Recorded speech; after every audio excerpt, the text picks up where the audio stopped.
live. We're all recording. There's a bit of Dutch courage there for a beer. I'm like 2 beers in just to be safe. Yeah, I'm only half through, something like that. I think we're all recording, bro. So when we actually just want to start, we probably. I got it all written out here. I'm like super prepared. This is the most prepared. I'm still looking at the camera. Really, we're just here. You can do both. Oh yeah, well here's the audience, and this is what's fun. This could be in the podcast right now. I could just edit it. It'll be It's great. like, what the fuck are we doing? It's gonna be great. It's gonna be great. All of your friends, all these riders have shared legit questions. They're actually really like people thought about it, which is kind of like it's a cool thing. So they actually want to hear this sort of stuff. People have questions for you. Wow, people are interested in finding out things about me. Yeah, man. I think we're here. We're ready. I have a beer. You have a beer. We can just do it. You want me to start? Do a proper intro? If I blow it, we gotta just do it again. I'm used to like being in a warehouse where you film it and then you're like, nah, it's not good. I'll just do it again and again and again. So this is way different. Like we got to get everything first try. Well, it's not about you don't get it first try. It's like whatever you get happens. That's just it. You're just like, well, all right. I guess it's like okay, I sounded like an idiot. I guess we're going with that. First try. Here we are. All right, I've got my my comforting pillow. The audience is right there. All right, This is like a new format. It's cool. It's gonna be good. It's gonna be good. I'm interested. Yeah. All right.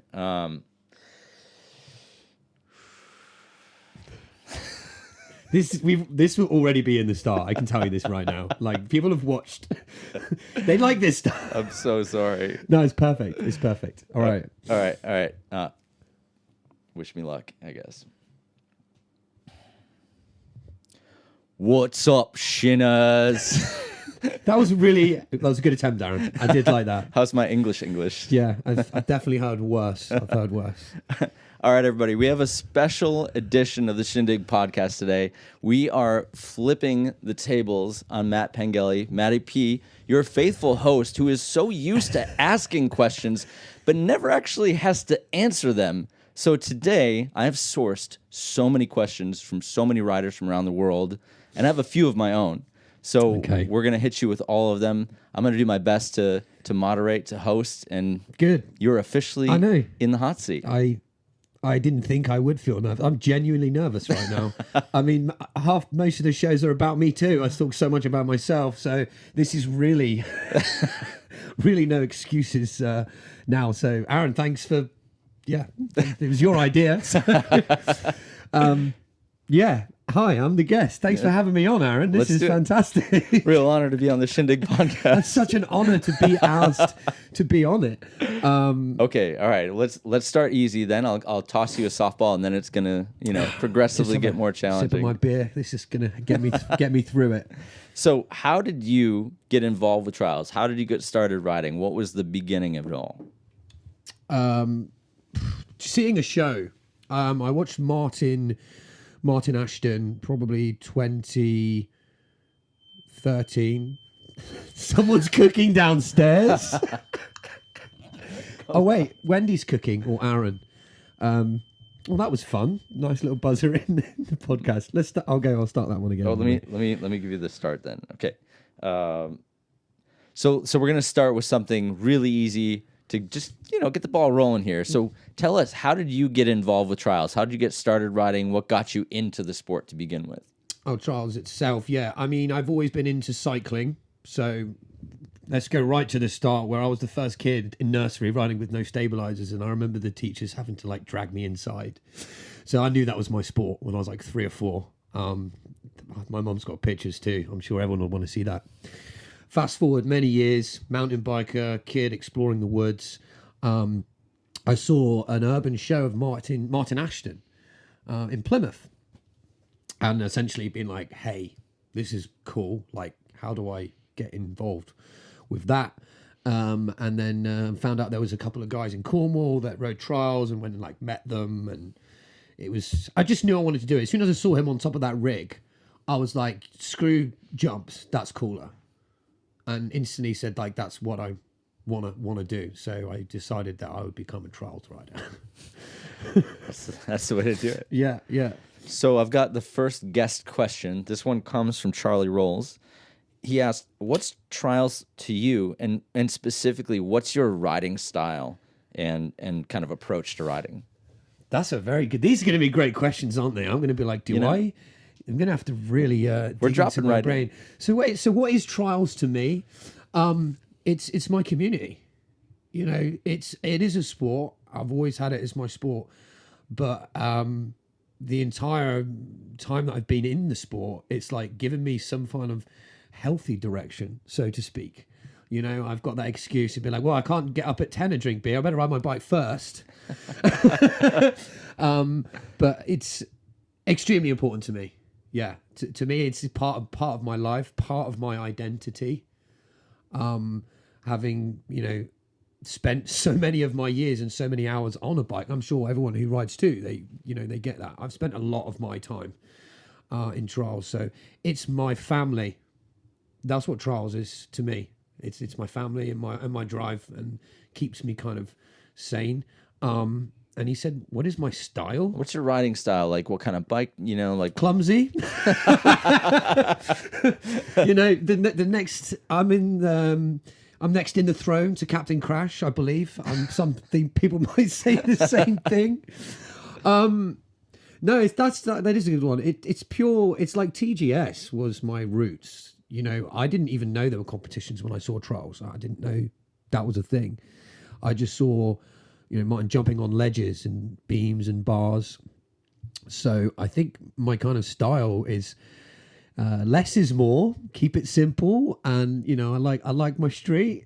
I like to roll around. There's one thing I dislike often when we go for a ride. If I can't roll on two wheels, I'm not going to have fun. If it's just hopping everywhere, I find that can be quite difficult. So it's definitely like the street vibes and community banter bikers, you know, as long as you can shout some abuse at someone when you're doing something, that's a great ride. This culture. That's culture, yes, right? Culture. Yeah. We're not a cult, it's culture. Culture. I mean, going into culture, you know, you've been a part of the UK riding scene for a long time. How have things evolved since you started riding? Like, where is the UK trial scene now compared to when you first got into it?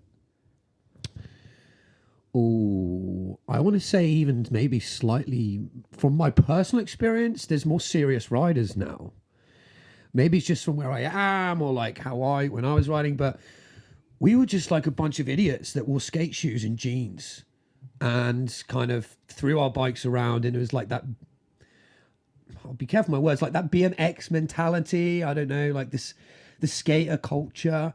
It kind of had that nitty gritty thing to me. And for the growth, it feels like it's kind of got a little bit more serious. Maybe I'll use the word, it's perhaps got a little bit more sophisticated, perhaps. Okay. You know, a little bit more serious and regimental, perhaps. I don't know.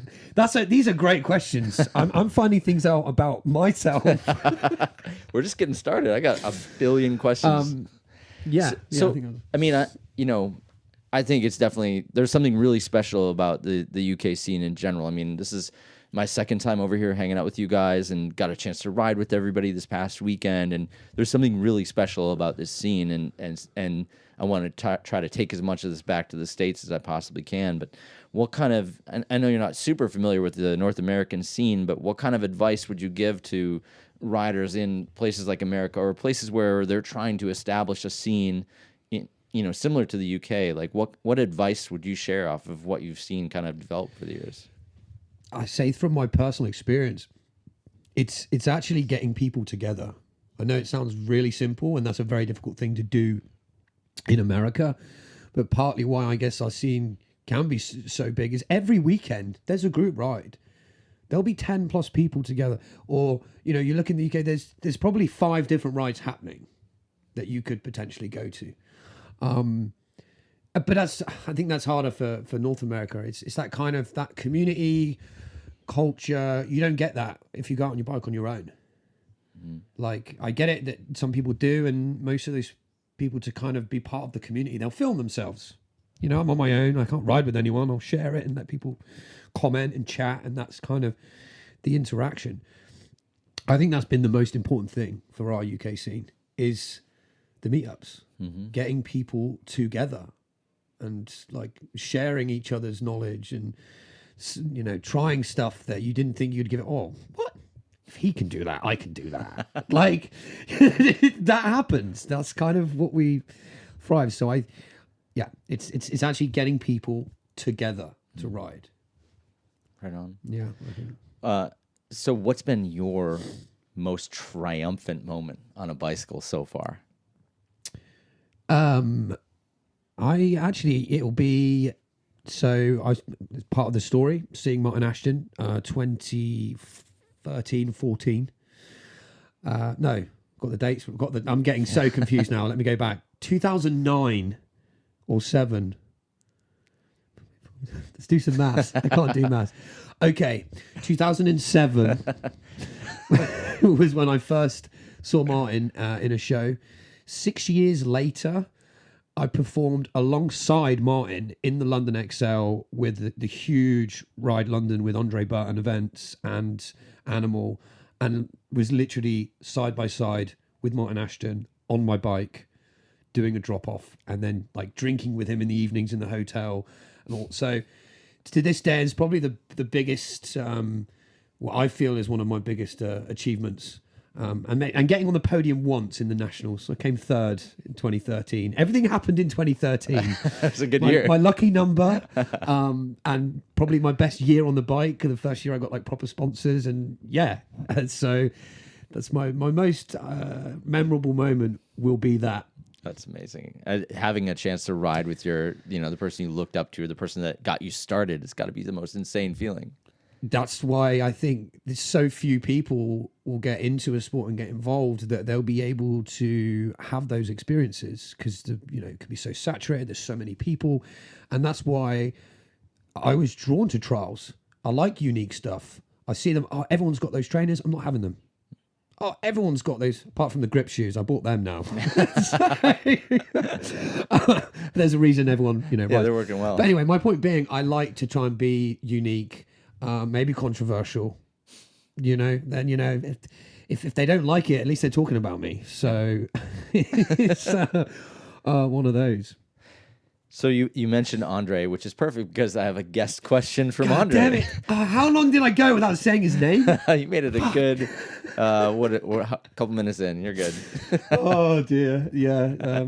So this question is from Andre. We got a guest question from Andre. So which rider has had the biggest influence on your riding? Is he fishing there? Is he fishing? I mean, you could have gone with Martin Ashton too. It seems like I know. No, I know who it is. It's James Brown, formerly James Davies. You may have seen either one's come out this week, next week, in the next 8 weeks in the archive playlist. You'll see some videos of him. People who followed me from a young age, and I've been making videos since kind of 2010, which we're bringing a lot of them back up into the limelight. And we rode together every weekend. We spent every minute, every day together. Without him, I wouldn't be anywhere near who I am on the bike, as well as who I am as a person. So shout out to James Brown, formerly James Davies. People might be confused why he took his dad's name afterwards. He just didn't want to be called just James Brown for fun. That is genuinely... it's a pretty good name. It's a pretty good name.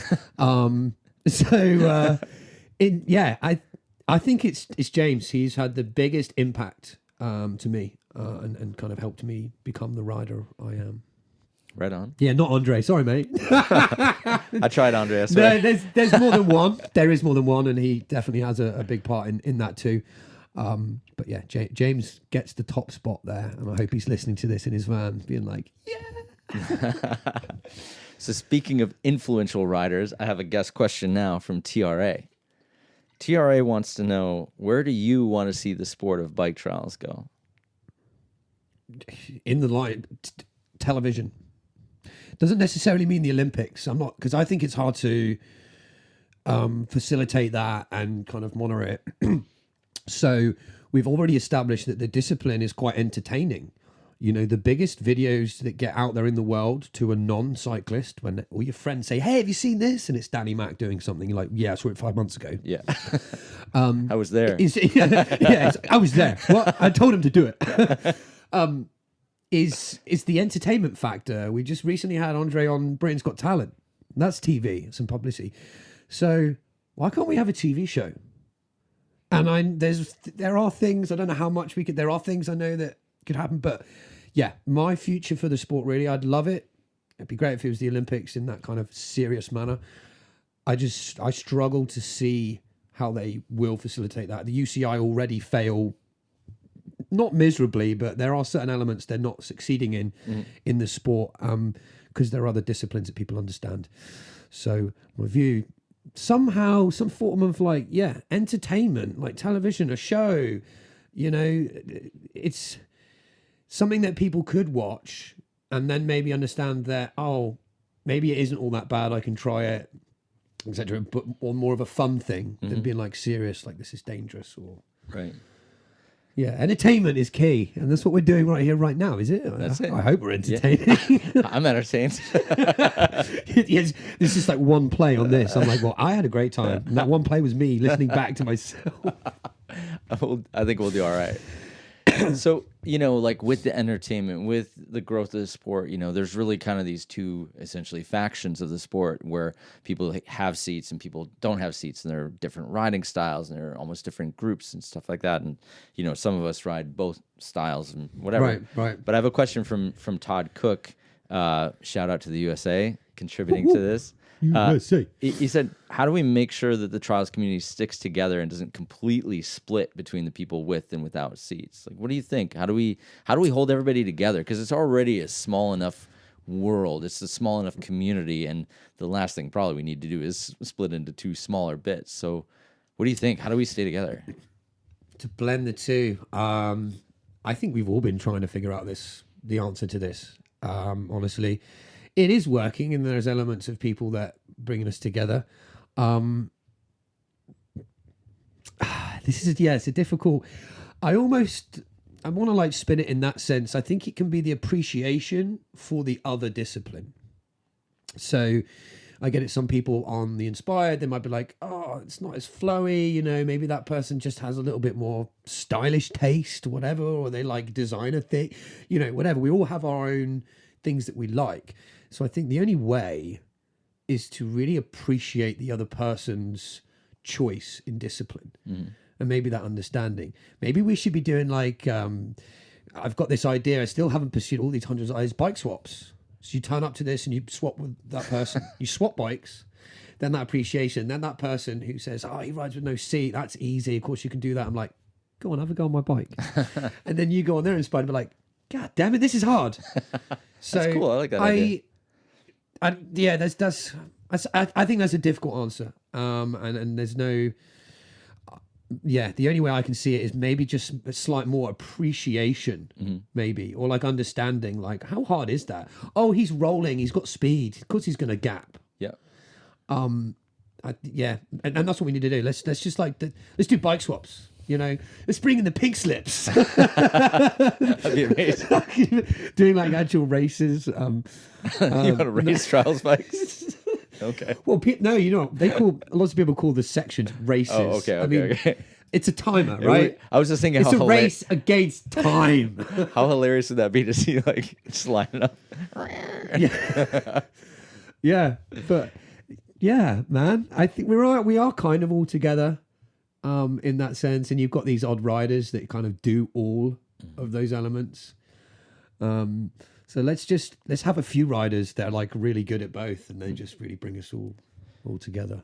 I mean, if I may, I think that stuff like the Shindig is super important for this reason specifically, in that it doesn't really matter what your riding background is. It sort of speaks to both, right? So, you know, you had Jeff Lanowski on here, obviously rides a bike with a seat and is a legend in the sport.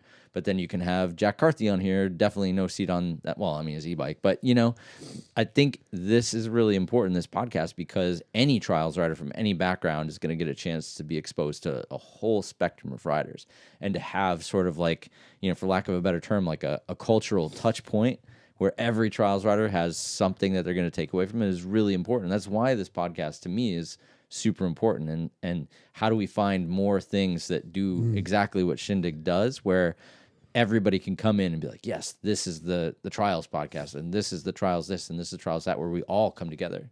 Like we were talking to Reed Mershot, and at one point, every trials rider in the world had seen that film because, well, to be fair, it was one of the only ones. But also, like, there was something about it that connected everyone together, and this podcast does that. Well, that made trials riders. Also, at the point, they probably watched the video and didn't know they were going to be a trials rider. Definitely possible. You know, Definitely. And that at that point, they were all together. There was no separations there. And I think it's the progression that people want to do and choices they make. Obviously, the inspired stuff and the having a seat, it kind of sticks more true to what it was. And I get that. And I think it's great. But like anything in the world, people will take it and just turn it into something crazy. Like, how far can we go? Right. And that's why, you know, you look at these people riding the inspired style. I'll say we kept calling it street style, even though I ride street and I call it mine street trials. But right. It's, yeah. See what I mean? There's this big blend of wishy-washy terms that we're all just trying to do extreme cycling. It's true. Right? The highest form of bike control. Absolutely. Well, I know we call it this word sort of trials, but it's just this group that just wants to take it to the extreme, which I think is great. You know, you see Red Bull, they'll do things to extreme. They'll take BMXers up in hot air balloons and do things, you know. So that, I think that's kind of why there was this sort of separation, and you have people at the top of each one that may be against this thing, but rivalry's healthy. So it's a good and a bad thing, I think. So I mentioned Shindig. I think we should definitely let's talk about it. I think a lot of people want to know, what's the origin of the Shindig? Tell us everything. Where did it start? How did you get this ball rolling? It first sort of came to mind, I want to say back in like 2018, 19. It's quite like anything, I have an idea and it doesn't happen for years. I started getting into podcasts essentially, and I was finding like, hey, I'm really enjoying listening to this. I love discussions. I love creating discussion too, and controversy. It's interesting, and you know, it's just and I was enjoying listening to those types of things. And I said to myself, oh man, I just want to listen to a Shindig. I want to listen to a trials podcast. Like, why don't we have one? Like, there are 2 million plus different podcasts in the world, and not one of them was about trials. That's wild. So I was like, oh yeah, I've got to get, you know, oh, this would be great. You know, I work in the audiovisual industry, you know, I'm a technician by trade. I work with this, you know, I own this equipment. So there was an element of me that actually felt like this is my calling. I'm like, I should do this. Anything that's good in trials that has like photography, video, audio, the best stuff comes from a rider. Is my view. Again, that's just my opinion. I'm not dissing any other photographers out there, but I'll like to say that the better photographer in trials also rides a trials bike. Yeah. So I felt, you know, the kind of need to do it. And I have to give some credit here to Mr. Tom Hutley, because he'd recently moved in. This is now 2020. And I've been telling Tom about this idea for ages, you know, and I think he just got seriously fed up of me just chatting. He's like, can you just do it? Stop being like, oh, you know, we could do this idea. We could do this. And, you know, he helped me kind of just like buckle up and be like, right, cool. Let's come up with a name. How can it be so broad that every trials rider can relate to it? But also, how can we future-proof it if we decided to come out of trials? Or if we decided to, like, you know, Red Bull started to buy their own podcast and put it in, whatever. Something that was future-proofed, play on words, and felt like a brand that I'd be proud of. Yeah. So to speak. And Tom basically one day just goes, by the way, I've spoke to Charlie. I've booked a call with him on Thursday. You better send him an invite. We're just going to record something. We didn't know what. We just said, you know, he helped me for that. He was like, I booked it. You're doing it. I don't know how you set it up, but you're going to do it.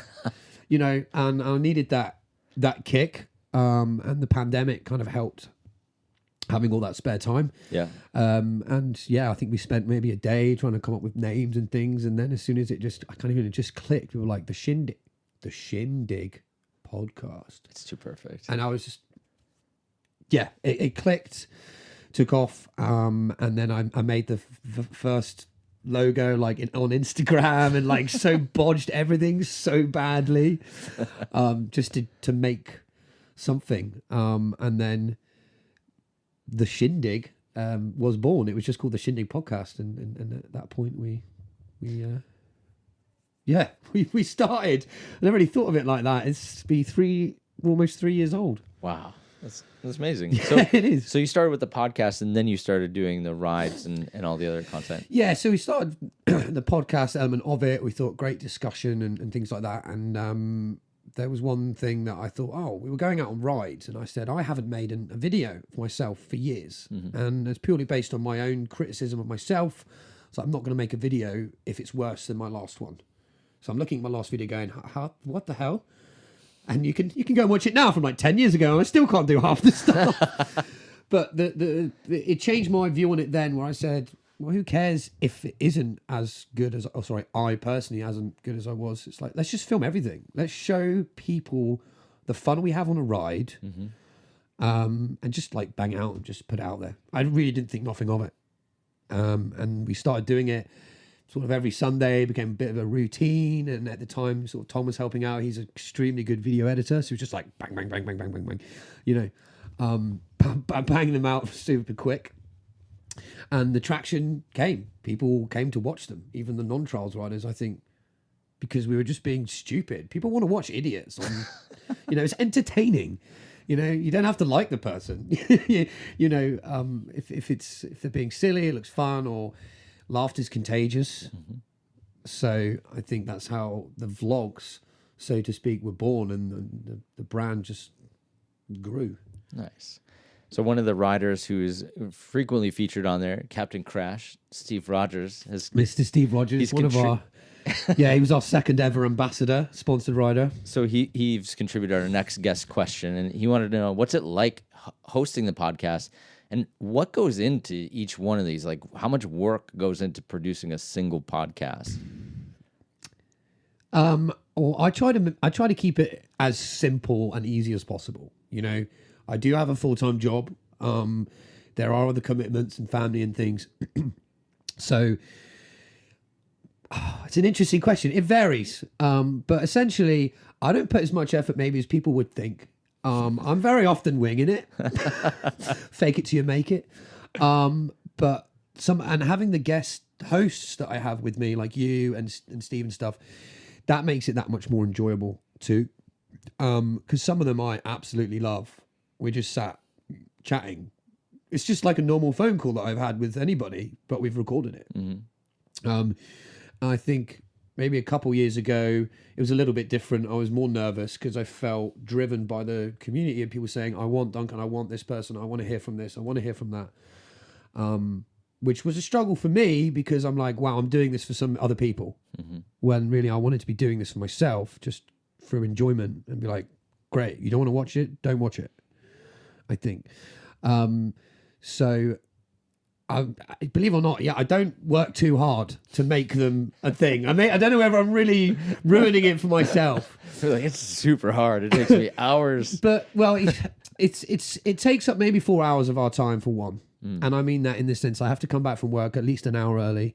I set up the podcast, which takes me about an hour. And try and keep it organic. A lot of the time I'll do some research, but it's probably about 50 minutes before we start, which is, it's fresh in the mind, Yeah. And in terms of recording, so organic, I will chop the start, chop the end, and I won't listen to it all the way through. So there you've heard it, folks. Most of them I've never heard all the way through. I mean, you got to take a little credit for the effort that it takes to get riders on, because wrangling in a rider to get on the thing. I mean, that's the hardest thing, yeah. I should say. So in terms of the physicalities of this right now, this is what I know. But actually communicating with the right person, organizing the time, another funny thing is asking, like, is your English good enough? Yeah. There's so many more riders that I want to interview, and actually they're saying like, no anglais, whatever. They don't speak English. Which is tough. So there's room to perhaps get some AI software in here to have some Spanish translators. Shindig and Espanol. Yeah, I know that the Spanish guys would love it. Yeah. And perhaps in the future that will be a thing.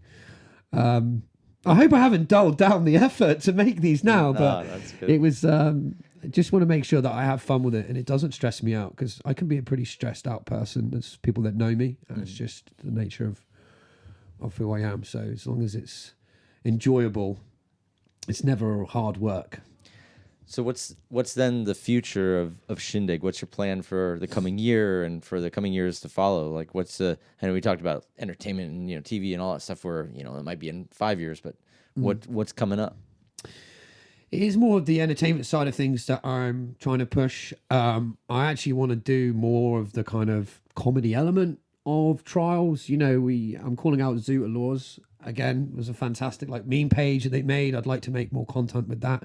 So some more humor content and better coverage of the trials events, better videos. Though want to stick to the whole media feel. And just improve every time, every year. I never want it to be my full-time job, because it would just ruin it for me. Never. I would always have that. A dream of mine would be actually to hire someone and pay them and give them a job, so they can do a dream job or something like that. But in terms of coverage, promoting the sport, there's a couple of ideas again, like my own events too. But let's just go day by day. My book of ideas has about 10 years worth of things that we can get through. So let's hope we just don't burn out. Yeah. It happens. I mean, it takes a lot of support too. Like we're, collectively, there's a lot of us that are making content, that are trying to do things to build up the sport. Sean's doing the South Coast Bike Trial thing. You've got the podcast. I'm doing my channel. There's a lot of people that are kind of picking up shovels and trying to build this thing up, right? So that leads me to my next question from Terrasis. He's the moderator of the Trials Discord channel. And yes, nice. His question was, how can each Trials rider help expand the sport along with the progress that we're after? Like, what can they do? What could everybody out there that's listening, what can they do to actually support the sport, help it grow, help support our efforts to make it grow? Like, what should they do? Don't be afraid to make your own content. Like, is that one of the reasons I think I did it? I look at others, I'm like, hey, if I can do it, you can do it.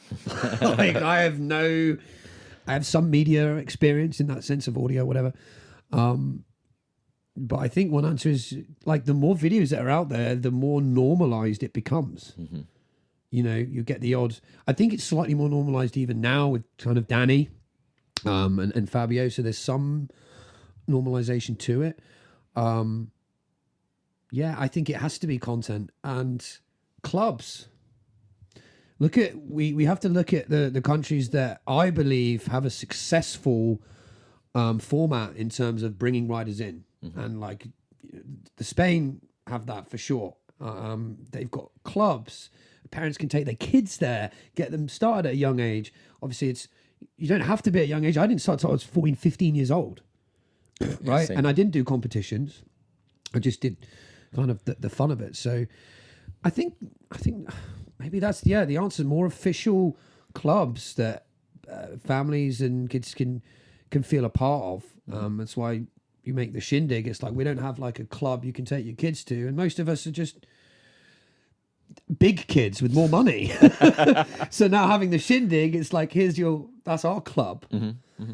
And that kind of brings more people to rides. I have had people message me being like, bro, I'm so glad you make these videos. It's got me on my bike again. Or one of the most recent ones, a guy called Noah in Denmark, Viborg. Hey, Noah, I'll be staying at his house in a couple of days. His dad had said to me, you got Noah back into trials. When he came to me, he said, I want to ride again, but I don't want to do comps. I realized you don't need to compete. True. So it's that community club aspect I think will help build the sport, grow the sport. It doesn't seem as daunting when someone can rock up to a club without a bike, have a go, let someone teach them. Mm-hmm. And they've just broken that barrier. Yeah, absolutely. I think on the content side of things, you know, we always kind of joke about like the whole like and subscribe thing, comment, whatever.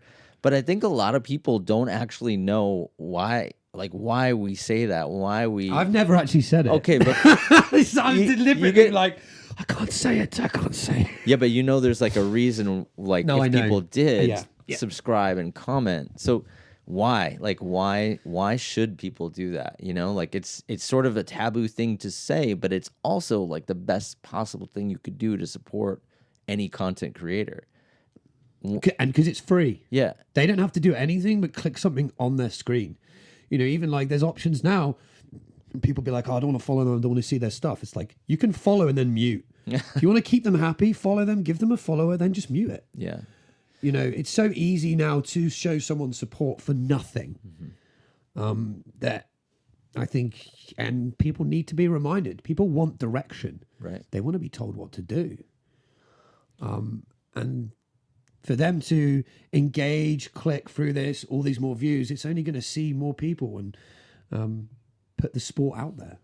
It's just kind of interesting, right? Like all you need to do is click this button and then leave a little comment here, and then by just this magical algorithm, more people are exposed to trials. That's like the easiest, lightest lift thing that you could possibly do. But it feels taboo to tell people to do that. But actually, like if you want to grow the sport without having to buy merch or Patreon or whatever, it's simple. But I think you were telling me like if you leave a comment, it's the equivalent of 5 likes. Yeah. And the same in like when you click on a reel in your story, if someone actually clicks in it, it's again the equivalent of so like all these really small details that obviously I call myself a creator, not a consumer.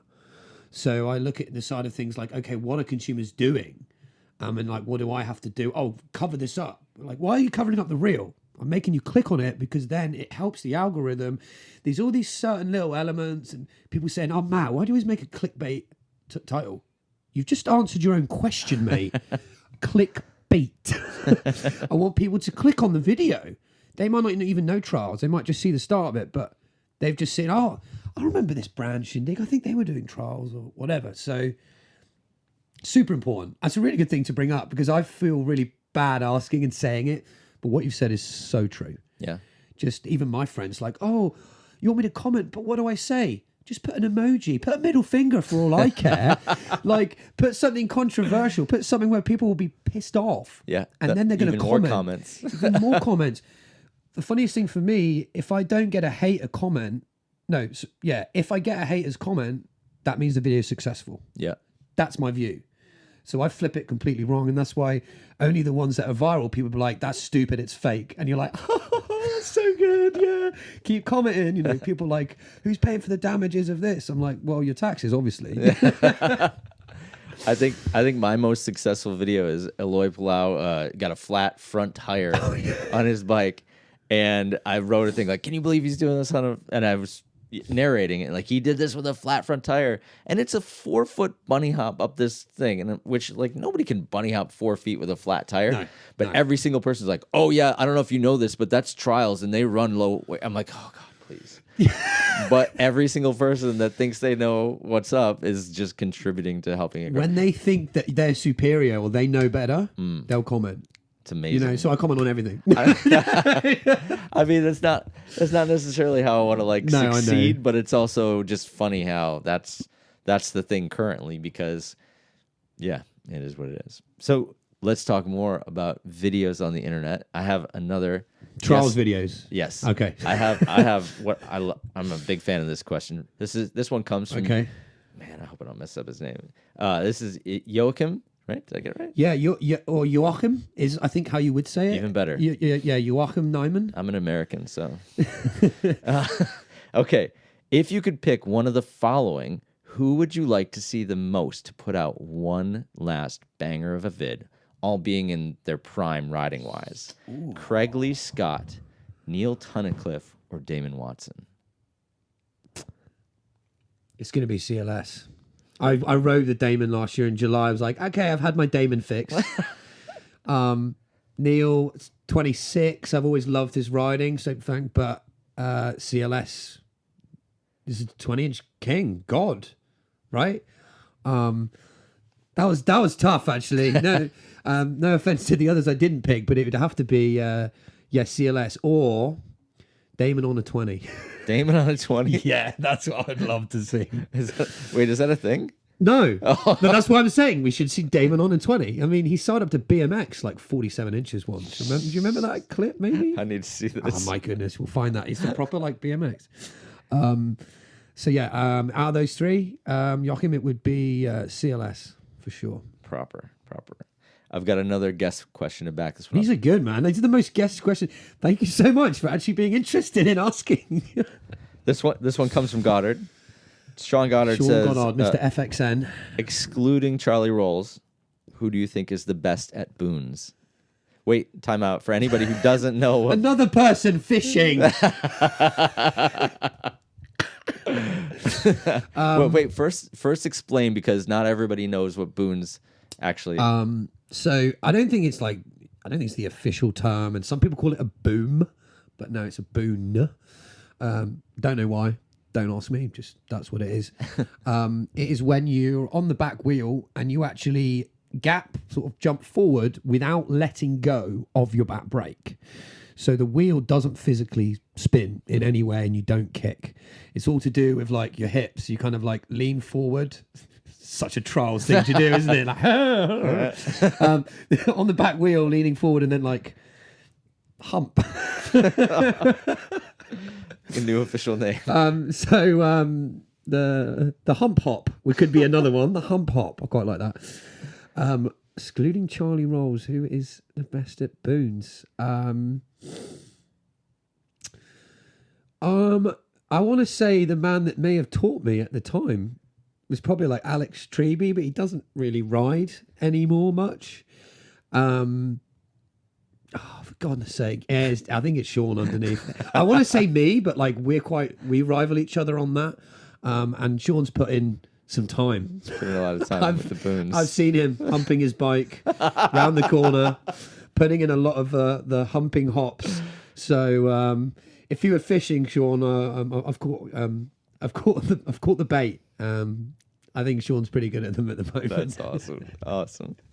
Okay, I'm bringing back the quick fire. I've switched it up though, but I was always a big fan of the original quick fire round. I did forget the quick fire that was never quick. Yeah, but that's okay. Okay, here's a fun one. Who would win in an arm wrestling match between Damon and TRA?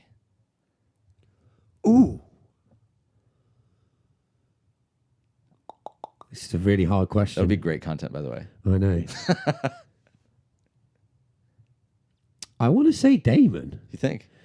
Well, TRA always complains how his body's broken or something, right? Yeah, so that wrist, yeah. Yeah, so Thomas, that's what I'm saying. He might be like, oh, I'm not sure if it's, I might need to train for 3 more days. But he's often in something, he's trained so hard, I think his body's almost broken, and somehow Damon's still like a tank. I mean, he's a beast. He's training you. Yes, so, yes. These some other people are really going to hate some of this, but I'm quite liking it. Okay, what's the best bike you've ever owned, trial specific? It's a tough one between my Onza Genesis and like my Echo. Like those less is more, the most straightforward bikes. I want to say potentially my Onza Genesis, because I bought one just to put on the wall to remember like that was my favorite bike. It was like 2013. That was sort of like a turning point for me, that I'd realized this was gonna be me. My trials was my life, and that year really stuck with me. So I want to say the purple Genesis, the prototype though, because it lasted longer than the actual production. No. So Onza sent me and James Davies, my partner in crime at the time, and those frames were just incredible. What was your first trials bike? My first ever trials bike was a De Bomb. Which you probably don't know what that is.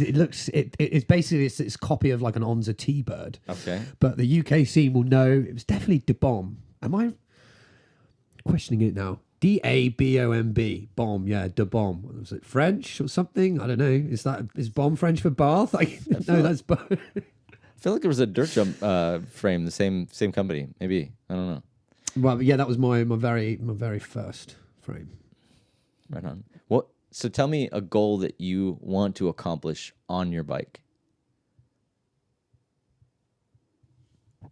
Oh, I haven't thought about this one for a while. Most of them I've kind of got to, and I felt like, cool, that's great.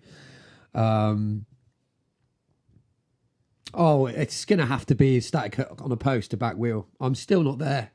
Just about learned static hooks. I mean, they were never a thing when we grew up. But I think that's what it would be, actually. It would be a really nice and absolutely doable if I actually just tried and rode my bike, which I definitely haven't been doing enough of.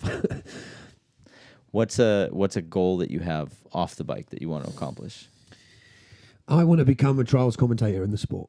Bottom line, somehow in the sport, doing this, being a voice of it, a face, maybe not have the face for it, but definitely be involved in the sport more than I am now, but like on official terms. Like, yeah, maybe be able to have a part-time job in trials would be something that is off the bike, but still part of what I believe and what I do. I feel like I can bring value to the sport, being a rider with the knowledge and all those types of things. So yeah, some kind of sporting presenter icon or something like that. You're iconic. I'm trying here already. You're the host of the biggest trials podcast in the world. There you go. Yeah, maybe just something official where it's not just me having to pull and I can turn up with my white gloves and start chatting shit without having to set it up. Dare to dream. It'll happen. Exactly. It's the white glove thing. You just rock up like, I'm here. Did you get my rider sheet?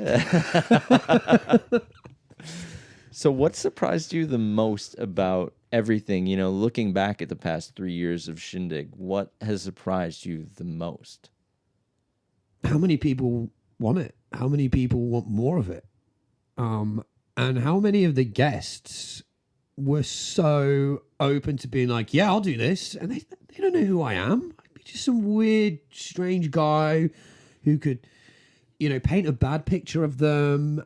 I can be pretty controversial. I can be out there. I might say the wrong thing. So I'm so grateful and kind of shocked that I had so many big names so early on. I say it so many times. We peaked so early. But that's fine. It's the first foundation, those grounds, because I think I said this to you last night. Everyone we've interviewed, one of my goals, we'll do them all again, but in person. The quality will be even better. Really high quality cameras, and who knows, maybe at that point it'll be part of my job. But that's one of the reasons it's at this quality and hasn't changed much. Because it's financial, it's time, and every bit of money we get from the Shindig, I instantly spend it straight on more t-shirts so I can get more t-shirts for people. And then I'm like, hey, can you buy this so I can buy more stickers quick? Like, Adrian, I've got to buy some stickers. Can you buy a t-shirt? He's like, yeah, no worries. Like, that's kind of like, I'm reaching out like, can you help? So hopefully there's a lot to come. And we'll have all those guests again that has already been, and they'll be even more valuable because they already know like what happens and goes on. Big fan of the in-person podcast. This is actually really cool. It's working really well. I mean, yeah. And I was just thinking, like, have we said enough? Have we covered things? And now I know what it feels like to be a guest. You're like, what time is it? What the hell's going on? I'm like, is everything recording? You've done it all. I've made it through my guest questions. Is there anything else that, you obviously get to talk on this forum pretty frequently, but was there anything else that you want to say or a message that you want to share with the trials community? Yeah, it's a good point. Well, it's that typical thing. Keep, like I do, is like keep with the discipline of your riding too. I often get that feeling where I just don't want to go, don't want to do it. I still get it. I want to tell people that there will be another element on podcasts that we're going to address, which will be purely based on mental health discussions in trials, and just a discussion to let people know that it is normal in every sort of day in life. And I think for some people, remember, even when you don't feel it, if it's your sport, like it's often your therapy. I don't think people know that enough. So even if you don't feel like it, try and discipline, push yourself to just get out on the bike. Even come to the community side of things. You don't feel like you can ride, which has been me all year. A lot of the time I've been really struggling. But the whole kind of the Shindig element of this gets me out with everybody else. So even if you don't have a bike, I don't know, you want to get into it more, like just go to the rides, be part of it, and try and offer to help other riders in that sense. If you see them doing something cool, be like, hey, do you want me to film you? Because I sometimes love it when someone says that. You don't want to ask them. Mm-hmm. I find that so annoying. Oh, do you mind filming me? I'm like, I do. I want to ride. And it's tough. And that's one of my biggest struggles, is kind of getting that balance. So, get out to rides. Get out to rides. Organise more group rides. And try and be that kind of supportive on the ride. Seeing someone doing this, or ask if they're okay. It can be as simple as that. Have a conversation like, are you okay? No, I mean, like, are you actually okay? And I think we can have more of those chats in trials and kind of make it more open source. I just rambled on like I always do again, and I can't even remember what the fucking question was. But I remember that's something I wanted to kind of bring out and talk to people about. Mental health is in everything that we do. And I want to make sure that there's more discussion around that in the sport. Because if there is, please get me involved, or these groups. I think there should be more about that. I think one other thing that you talked about too is just like support, whether it's going up and helping film somebody, or like what we're doing where, we support each other's work, like my channel, your channel, we're here, you gave me a chance to be guest host and put you in the hot seat for this one. I know. Yeah. Thanks for that. Hopefully I didn't blow it.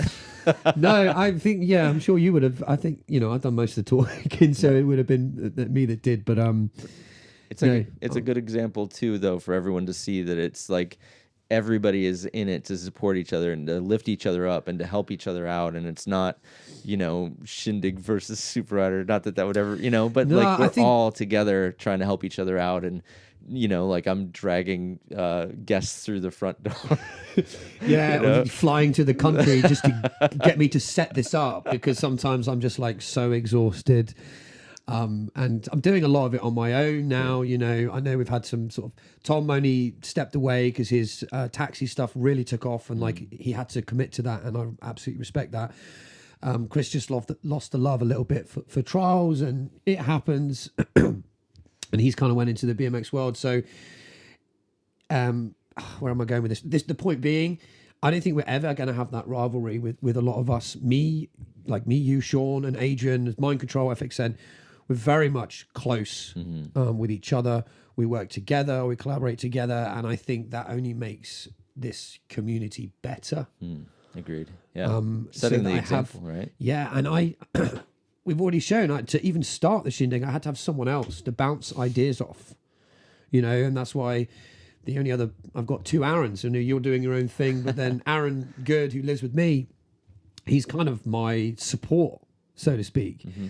I might only ask him, like, what do you think to this? He's like, it's great. And that's all I need. I'm an insecure person, and I thrive off that kind of positivity and things from others. So, of course, at least I know it, and I know how it works for me.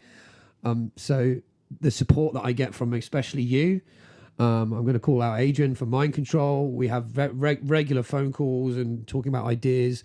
Like, there's never been this rivalry or anything. It's like we're one big brand. Yeah, that's the way it should stay. We should all continue to support each other, and that's what makes it so special, and why it was so cool coming over here for the ride that we did in London. With everybody came out, everybody supporting, and it's always been this way of just supporting each other. And I just really hope that we always have that, where we're all here for each other, and we just set that example, that everyone else follows that example, where they're helping each other out, because we all love the same thing, whether you're riding a bike with a seat, without a seat, on rocks, on street. Like, we're all here for the same thing. We all love the same thing, and we like truly want to see this thing go. And it's so special to, be in a sport where we can literally get together and do stuff like this. So Yeah, everyone's had that leg smashing, gritty shindig. that's right.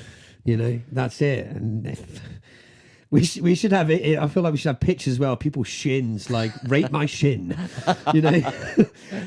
Rate my shin. Adopt a trials rider. We got some. Adopt a trials rider. How much skin can you get on your pedal? And it becomes it's quite an interesting thing to have what could be, a damaging thing to our body and kind of glorify it. But don't get me wrong. You should always be safe. Disclaimer: if you're young, you should wear shin pads. Or get the Shin Saver Or buy kit. the Shin Saver kit. Big plug. Yeah, absolutely. You've already had one person being like, "Damn, I knew I should have bought it." But I've always got them in my bag, so I'll always have a couple of extras. So yeah, well, if it happens, then they'll know. Just we'll be right there to save you. Amazing. I feel like that's a great spot to end on. Yeah. Thank you for being a guest on your own podcast. Thanks for what letting me. What just happened? Thanks for letting me take over. Big shout out to all the riders who shared questions. Yeah, thank you. Clearly you're showing interest in this, and that just means that those people are definitely going to listen. We're up to at least 10 listeners. We're at least to 10th place. I'll finish with actually thanking every single person who has just followed us, liked stuff, especially people who even bought our merch to truly support us and keep this going, because we have to pay to host these things online. It takes a lot of time to make these videos and all this. I'd like to be better at it. I'll sometimes apologize that I'm not as consistent. But at the same time, I just do it because I love it. And I want other people to kind of experience some of the things that I'm going to make and share this with all their friends in the sport. So thank you everyone that has done and will do in the future. And Aaron, thanks for doing this too. I didn't realize it would have been something I did enjoy, despite me looking back going, what the hell have I just said? It might be the only one I listen back to, but probably not, because I hate the sound of my own voice. Well, you did great. Awesome, man. How do we usually finish a podcast? I just say bye. I don't know. What do you say? We just say, You say I'm Matt Pangoli, and then I've been Matt Pangoli, the Shindig guest. Yeah. And I'm Aaron Lutze from Super Rider. Don't forget to subscribe to both. We're going to say it now. Do all the things. Like, comment, subscribe. You know why? You know why? I've already said you can put the middle finger. Imagine if all the comments is everyone putting the middle finger. If you made it this far on the podcast, definitely drop a middle finger. Love it. We should call it there before we get too carried away. So thanks for listening, guys. Take care. Enjoy the rest of your day. Bye-bye.